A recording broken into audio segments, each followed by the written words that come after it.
what is the actual difference between 35mm film and 120 film or medium format film? Is there actually a noticeable difference when you look at a final photo? Does one perform better than the other? And the answer is yes, and in this video I'm going to show you why.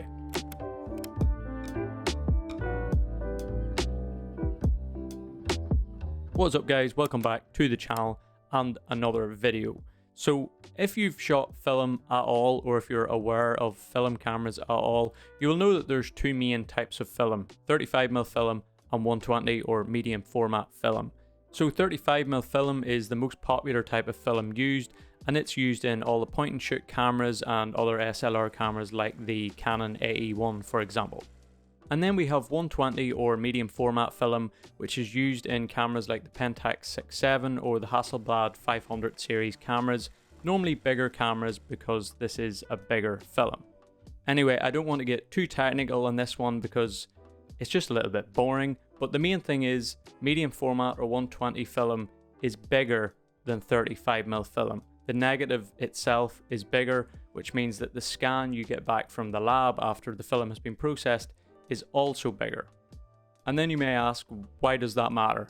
Is bigger always better? And in this scenario, it definitely makes a big difference, and I'll show you exactly what that difference is and where you're going to see it in your photos. So if you watch the videos here on the channel, you may have seen the latest video where I went out with the Yashica Mat and also the Nikon FE, and I went out in the snow. It was sunrise, took some photos of the mountains with the snow. Crazy kind of sunrise, but I took the same photo with my Yashica Mat and some Portra 400, and I also took it on 35mm with the Nikon FE and a roll of Kodak Gold. So here is the shots I took on medium format film using the Yashica Mat. Here is the before shots, and after a slight edit, here are the final results.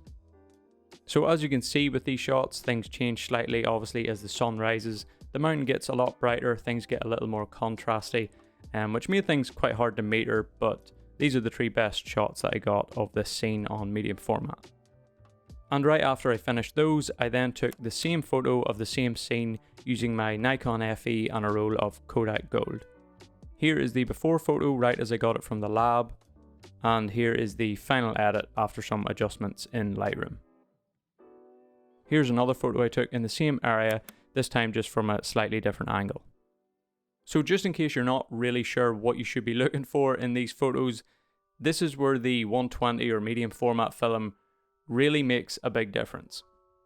So like I said before, this was a really contrasty scene. We had an extremely bright mountain with snow on it being hit by direct sunlight, and then we had a really dark foreground and just snow everywhere, which makes things difficult. There was a huge dynamic range here in this scene, and I actually think both scenes were metered pretty well on both cameras. I metered the 120 shot myself, and the automatic meter in the Nikon FE did its thing for the 35mm shot. So as you can see with the medium format shot here, this is the scan I got back from the lab, and this is the edit that I had to make in Lightroom to get the final photo. And as you can see, I was able to bring back all the detail in the mountain, and also a lot of detail in the darker areas in the foreground. Towards the right side of this scene was getting some light from the sun, so I was able to bring back all that detail pretty easily, but the darkest area was the lower left corner here, and even there I was able to bring back all that detail. You can still clearly see the detail in the stone from the little bridge in the foreground, and then even some detail in the sort of shrubs there at the left hand side of it. So yeah, I was able to bring back all that detail. Exposure wise, I think the film done really well here. The trickiest part of this one was getting a nice white balance, something which looked like it did at the time. But yeah, I mean, I think it could have turned out a little bit better, but I am really happy with how the film performed. So here is the 35mm film photo right as I got it from the lab, and I knew as soon as I seen this one that bringing all the detail back was going to be a lot more difficult with this one, if not maybe even impossible. After the adjustments in Lightroom, this was sort of what I ended up with, and I didn't actually share this in the video, partly because I wanted to create this video and show you them side by side, and also because I'm just not really happy with the final photo, composition and all is okay. It could be better. But yeah, the 35mm film definitely struggled more. I was able to bring back pretty much all of the detail in the mountain. There might be a few areas there that are probably still overexposed. I was actually able to get some nice blue back from the sky, which is nice. The foreground was really dark and the mountain was really bright, which obviously makes things difficult. And it gets really grainy in the foreground, particularly on the left side here. Same as the previous photo, this was the darkest area of this scene, and there isn't really much detail. I raised the shadows up quite a bit in Lightroom just to see what the film could do and how it would perform with this scene. And yeah, it definitely struggled, which is to be expected. This is a really contrasty scene.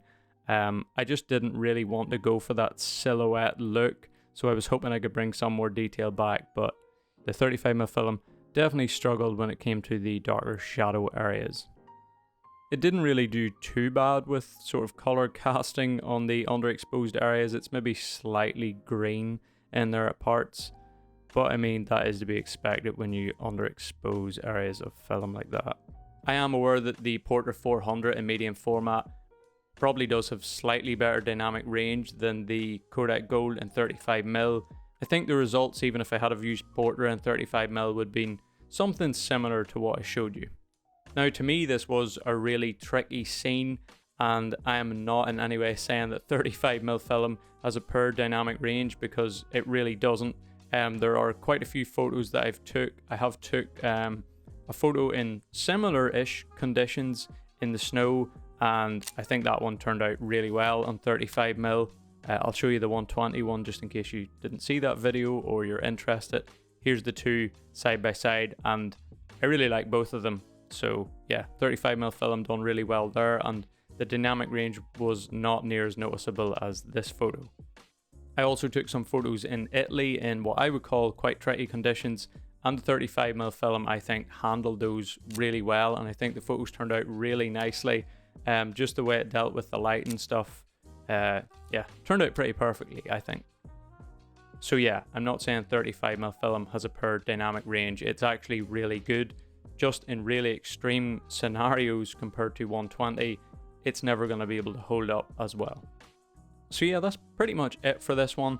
After getting those scans back from that previous video, I just thought I really should make this, because it's not that often you really get to compare the exact same scene side by side in both films. I know I haven't, so it was interesting to see the difference. Like I said, 35mm film is great, has a great dynamic range. 120 is just a bit better at it, or quite a bit better in certain scenarios. But just be aware that in some cases you can push 35mm too far, and to get better performance and better results, you might be safer trying some 120 in those really extreme circumstances at least.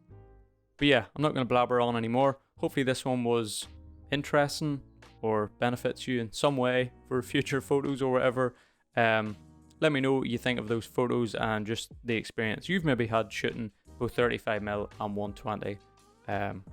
Yeah, that's pretty much it for this one. So if you enjoyed it, give it a thumbs up, maybe consider subscribing, and yeah, as we always say, take it easy, don't be a stranger.